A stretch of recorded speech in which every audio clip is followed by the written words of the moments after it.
Halo semua, selamat datang di channelku bersama dengan saya AMG. Di video kali ini saya akan mengulas Poco X3 Pro setelah pemakaian saya selama kurang lebih 2 minggu. Dan saya akan bahas smartphone ini menurut versi saya.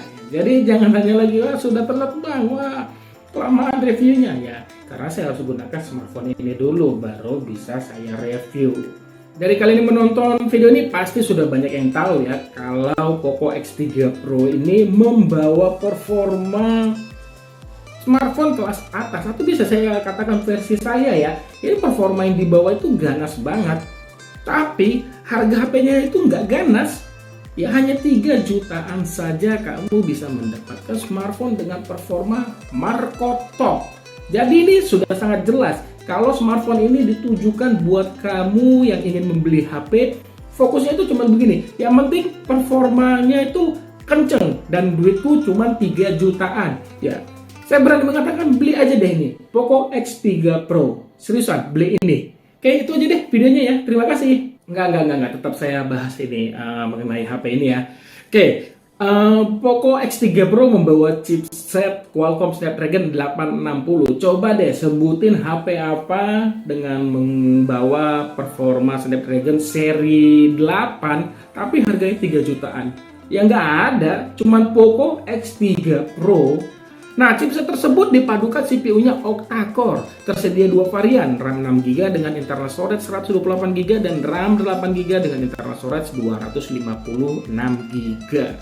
Nah, sekali lagi nih, coba sebutkan HP apa di harga tidak sampai 4 juta membawa internal storage 256GB.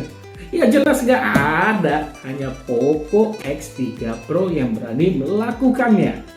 Tapi perlu diingat juga kalau SIM tray yang disediakan itu hanya 2 slot, dimana harus memilih menggunakan 2 nano SIM card bersamaan atau menggunakan 1 nano SIM card bersamaan dengan 1 micro SD. Nah, dengan performa yang saya sebutkan di atas tadi, selama saya menggunakan HP ini tidak ada ataupun tidak pernah saya menemukan yang namanya lag saat menjalankan aplikasi-aplikasi ringan atau bermain game sekelas Mobile Legends pada pengaturan grafik ultra. Demikian juga memainkan game Genshin Impact masih terasa lancar pada frame rate-nya itu 60 fps dan grafiknya itu custom. Tapi ya konsekuensinya kamu akan merasakan suhu smartphone terasa lebih panas, bisa menyentuh angka 49 derajat. Di saat bermain game juga nggak usah takut deh yang namanya delay di sensor sentuhnya. Selama saya gunakan, respon sentuhnya termasuk responsif kalau buat saya pribadi. Jadi membuat saya semakin nyaman saat bermain game di smartphone ini. Apalagi tampilan akan terlihat halus saat melakukan swipe layar. Alasannya layar HP ini sudah mendukung refresh rate 120Hz. Kalau mau daya tahan baterai lebih hemat ya gunakan saja refresh rate 60Hz. Layar Poco X3 Pro terlihat lapang dengan luasnya itu 6,67 inch. Model layar yang dipakai itu dot display. Tampilan layar jelas tajam berkat resolusinya Full HD+. Warna dari panel IPS LCD masih enak kok dilihat walau saturasinya sudah jelas di bawah panel AMOLED. Pemakaian pada area outdoor nggak usah khawatir, masih tergolong nyaman juga. Intinya secara visual layar HP ini masih terasa nyaman. Soal perlindungan layar dari yang namanya goresan nggak perlu khawatir karena sudah dilindungi kaca Corning Gorilla Glass 6. Itu generasi terbaru sih kalau nggak salah ya, menurut saya sih itu ya benar, Corning Gorilla Glass 6 itu perlindungan kaca paling baru. Harga HP-nya 3 jutaan, wow banget kan. Mungkin nih ya, ini menurut prediksi saya loh, salah satu bagian dari smartphone ini yang membuat orang nggak jadi beli HP ini ya bisa jadi karena bodinya ya. Poco X3 Pro ini membawa bodi terbilang lebar dan besar, apalagi tebalnya itu 9,4 mm sehingga menghasilkan bobot 215 gram. Ya walaupun bodi ini terbilang besar ya dan sedikit berat dari smartphone lainnya di harga yang sama, ya jujur ya kalau buat saya sih masih nyaman-nyaman aja walaupun kondisi telapak tangan saya ini nggak masuk kategori lebar ya. Saya sih masih asik-asik aja. Memang sih di kondisi tertentu telapak tangan ini akan terasa tidak nyaman saat menggunakan HP ini dalam waktu yang lama. Tapi percaya deh, kalau kamu orang yang main game yang begini ada kayak sandarannya ini nggak akan capek juga kok, walaupun kamu main gamenya itu dalam waktu yang lama. Intinya sih, ya kalau kamu yang selama ini menggunakan smartphone dengan layar ataupun bodi yang tidak terlalu besar dan membeli smartphone ini, ya kudu kamu yang namanya itu harus beradaptasi. Lama-lama terbiasa kok menggunakan smartphone ini. Sementara itu mengenai bagus atau tidaknya desain back cover, ya itu tergantung selera masing-masing. Kalau buat saya pribadi sih nggak ada masalah. Desain seperti ini tuh menjadi ciri khas karena mudah diingat. Hanya saja yang perlu kamu perhatikan, selalu deh gunakan softcase bawaan, atau kalau mau beli softcase yang lain, carilah softcase yang benar-benar bisa melindungi modul kamera yang tebal. Buat kamu yang maniak bermain game, tidak perlu khawatir akan ketahanan baterai berkapasitas 5160 mAh. Sebagai gambaran saja ya, main game Mobile Legends selama 60 menitan, kapasitas baterai itu berkurang 18 hingga 20%-an. Nah, kalau main game berat seperti Genshin Impact selama 30 menitan, kapasitas baterai itu berkurang 15 hingga 16%. Sekarang ke bagian kameranya ya. Sampai saat ini juga saya masih menyayangkan kenapa resolusi pada Poco X3 Pro lebih rendah dari Poco X3 NFC. 48 megapiksel, 64 megapiksel pada Poco X3 NFC. Jadi resolusi normalnya itu ini 12 megapiksel, Poco X3 NFC 16 megapiksel. Sisanya 3 lensa lainnya sama, yaitu 8 megapiksel lensa ultrawide, lalu ada masing-masing 2 megapiksel sebagai lensa makro dan depth sensor. Begitu juga dengan lensa depannya itu masih sama 20 megapiksel. Buat kamu yang senang berkreasi, kamera Poco X3 Pro membawa banyak fitur loh, seperti ada Pro yang bisa digunakan juga untuk video. Lalu ada potret yang bisa diatur tingkatan bokeh baik sesudah ataupun sebelum memotret. Lalu ada time lapse yang bisa mengatur durasi perekaman dan kecepatan perekaman.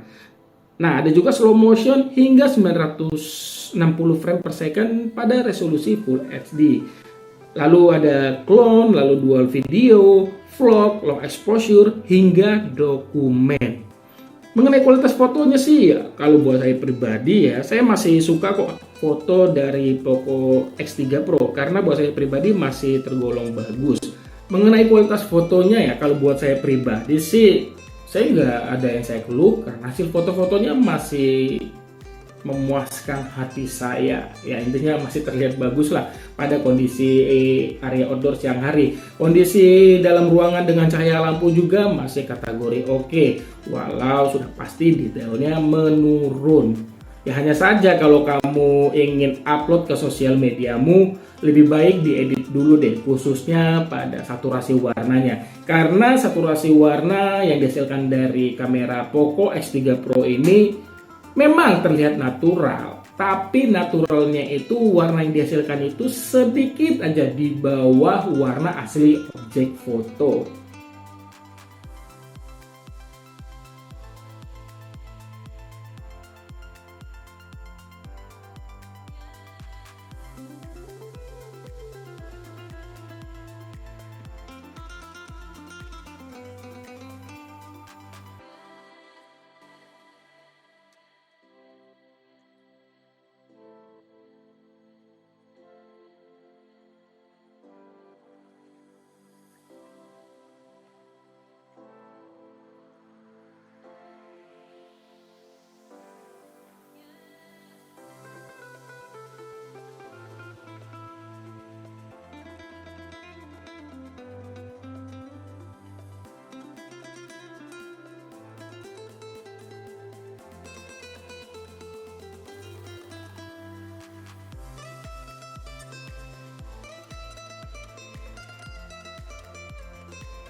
Ini hasil perekaman video dari kamera belakang Poco X3 Pro dimana untuk steady videonya saya aktifkan, jadi mentoknya itu di Full HD 30 frame per second. Kalau tidak diaktifkan bisa di resolusi 4K.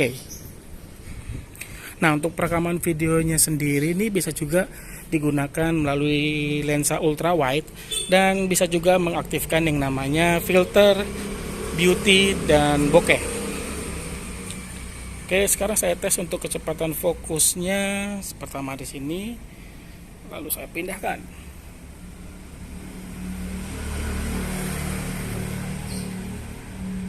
Ya, kalau saya lihat sih respon untuk fokusnya sih termasuk cepat ya, dan akurat juga. Ini hasil perekaman video dari kamera depan Poco X3 Pro di resolusi Full HD+. Nah, baik dari kamera depan maupun belakang kamu bisa mengaktifkan yang namanya beauty ataupun bokeh. Tapi ya konsekuensinya resolusi videonya tuh hanya mentok di HD+ saja. Selain itu kamu juga bisa mengaktifkan yang namanya filter, movie filter, dan untuk resolusinya itu mentok di Full HD 30 frame per second.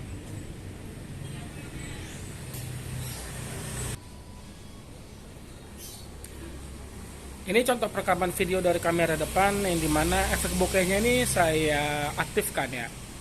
Nah, kalau saya perhatikan sih di sini untuk bokehnya terbilang rapi ya. Dan ini sih sangat menarik juga. Kayaknya sih belum banyak smartphone dari brand lain yang membekali kamera depannya khususnya di perekaman video memberikan fitur bisa efek bokeh. Urusan audio di smartphone ini jujur saya suka karena hadir dengan dual speaker, yaitu di sisi bawah sini dan menyatu pada earpiece di bagian sini. Nah, mengenai kualitas suaranya ataupun kualitas audio yang dihasilkan, ya kalau buat saya pribadi ini masih kategori bagus menurut selera saya.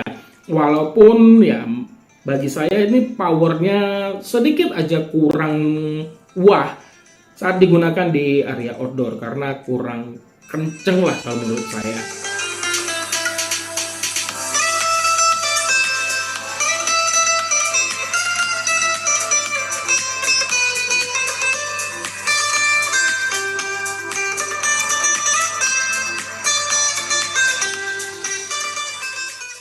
Nah, sekarang masuk kesimpulan nih. Sama seperti saya bilang di awal video, Poco X3 Pro menjadi smartphone paling layak untuk dibeli, khususnya nih buat kamu yang seneng main game atau yang mengutamakan yang namanya performa.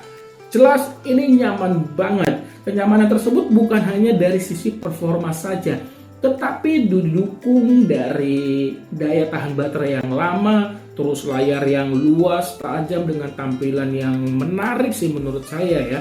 Terus yang ketiga itu hadirnya dual speaker. Jadi pengalaman kamu saat bermain game itu akan mendapatkan hal-hal yang baru yang selama ini tidak kamu dapatkan dari smartphone-mu yang lama. Ya itu sih menurut saya. Seriusan, ini sangat layak untuk dibeli. Itu aja yang bisa saya bahas di video ini. Terima kasih banyak sudah menonton dan mohon maaf nih bila ada kekurangan di video ini. Like jika kamu suka video ini, dan buat yang belum subscribe, ayo dong subscribe channel saya sebagai bentuk dukungan kalian terhadap channel ini. Lalu aktifkan juga ya bel notifikasinya. Punya kritik saran jangan ragu untuk menulisnya di kolom komentar di bawah. Sampai ketemu di video saya selanjutnya. Akhir kata saya pamit. Bye.